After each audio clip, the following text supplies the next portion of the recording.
A ideia de Belo Monte, ela nasce desde a década de 70, quando se viu que tinha um potencial importante ali no Rio Xingu. Os engenheiros da Eletrobras identificaram a importância daquela região para a produção no Brasil, e todo o discurso para a implantação de hidrelétricas na Amazônia ele vai nascendo em função do que é, em alguma medida, a nossa crise elétrica, né? As nossas taxas de crescimento populacional, os picos de crescimento econômico que a gente tem vão legitimando o discurso da necessidade da intensificação da produção de energia, o que obviamente é verdade.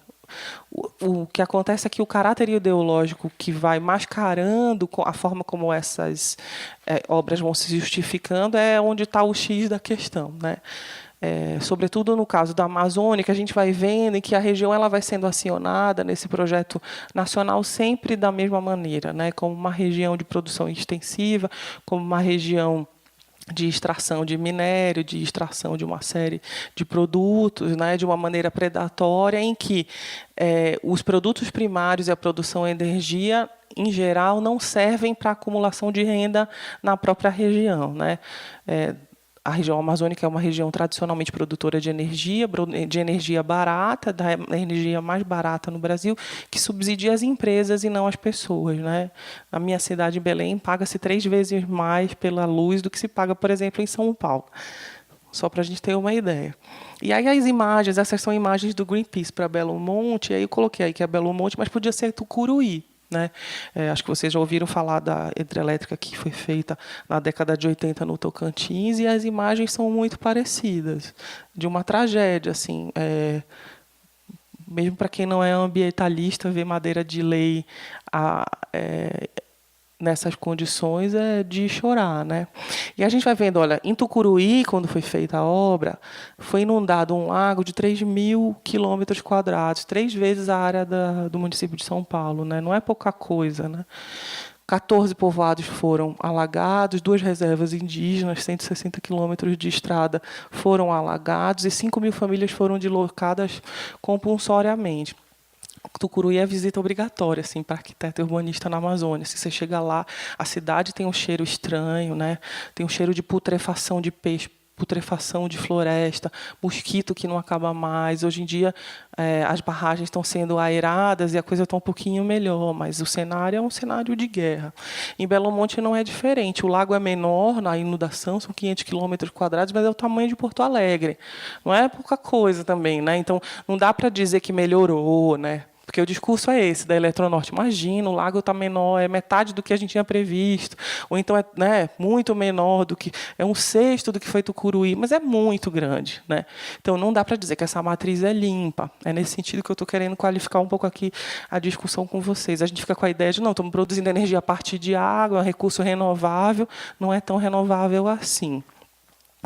Em Belo Monte, 8.000 famílias foram cadastradas para o atendimento, 4.000 já foram realojadas. E a gente vê uma mudança importantíssima na paisagem, no que aconteceu naquela região, seja no cenário rural, seja no cenário urbano. O regime hidrológico completamente modificado, a biodiversidade completamente alterada, né? Desde animais que não existem, extinção de tipo de peixe. Em 3 meses foram 16.000 toneladas de peixe que morreram. É um negócio assim, fora de que você começa a fazer umas contas, a gente não tem nem a ordem do que são esses números, né? E aí nos interessa muito, no campo do urbano, o que acontece com as remoções involuntárias, as remoções que são nos setores rurais e urbanos.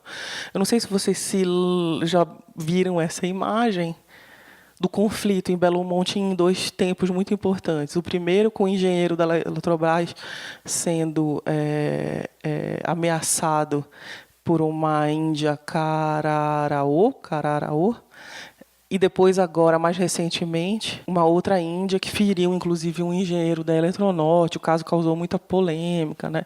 Os indígenas tendo sido muito questionados, terem sido violentos, da violência ter sido desnecessária em relação ao que aconteceu nesses 2 momentos importantes na década de 80 e agora nos anos 2000.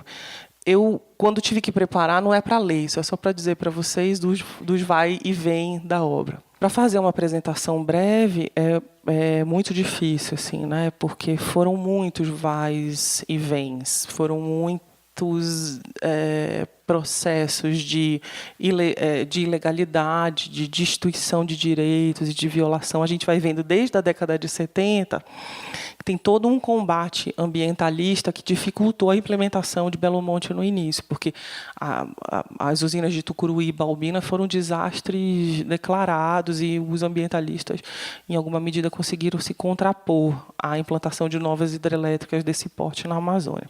No entanto, a gente vai vendo que a identificação desse potencial que vai acontecendo no Rio Xingu, a partir da Eletronorte, e todos os estudos que vão sendo feitos, eles vão sendo legitimados em torno de um discurso que, quando acontece um apagão no governo do Fernando Henrique, no início dos anos 2000, ele se legitima de vez, né?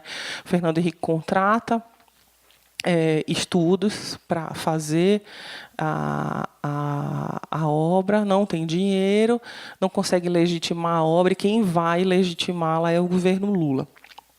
E aí o governo Lula vai lançar essas bases para uma licitação, né, ainda que tinha interesses de duas empreiteiras importantes, a Odebrecht e a Andrade Gutierrez, que no início se interessaram pelo leilão, mas depois, quando viram que iam ter prejuízo, se retiraram.